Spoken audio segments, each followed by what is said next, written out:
We've certainly got our guy out there. He's not signing off, he's signing in. He's Adam Burke. He's in the heart of all this pink on the radar. That's where we've got the freezing rain. It's right in Arkansas. You're along Interstate 55, Adam. We've seen the winds increase there. We've changed over to a little bit of snow, but snow could be actually our saving grace, couldn't it?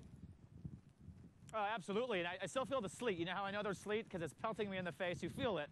The freezing rain appears to be over for now. But that doesn't mean that we don't have some huge problems out here. Interstate 55 to my right, and what we have over here, just ridiculous amounts of ice on some of these tree limbs.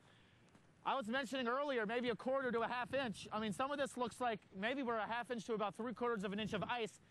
So this is why we have problems here. When you have this much ice on tree limbs, these tree limbs will sag, fall onto power lines, and then you start getting some major power outages, which is why there's already been declared by the governor of Arkansas a state of emergency. Oklahoma, you know, we saw the same system, huge problems there. You can see from the video, plenty of cars having problems, plenty of icing, still over 160,000 people without power there, 162,000 actually at last check. So with this system just rolling through Arkansas and Tennessee now, it's going to be a huge, huge problem for us. And speaking of Oklahoma, you know, it is no easy task removing all that snow and ice. Oklahoma City is a huge city. We have about 621 square miles in Oklahoma City, which makes it one of the largest cities in the world.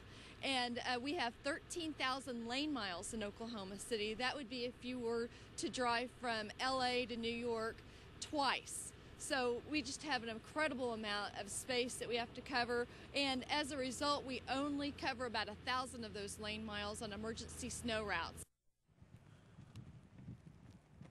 All right, so again, gang, it's definitely going to be a big problem here with tree limbs falling on power lines.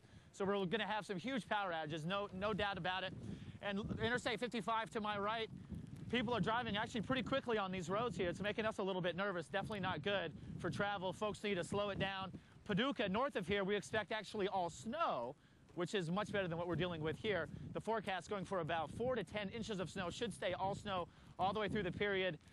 Anywhere from Paducah through a good chunk of Tennessee, through Arkansas, most of us should be breathing a deep sigh of relief through the day on Saturday, Mike, as this all clears out. But then it's the Carolinas problem, and then the Mid-Atlantic potentially.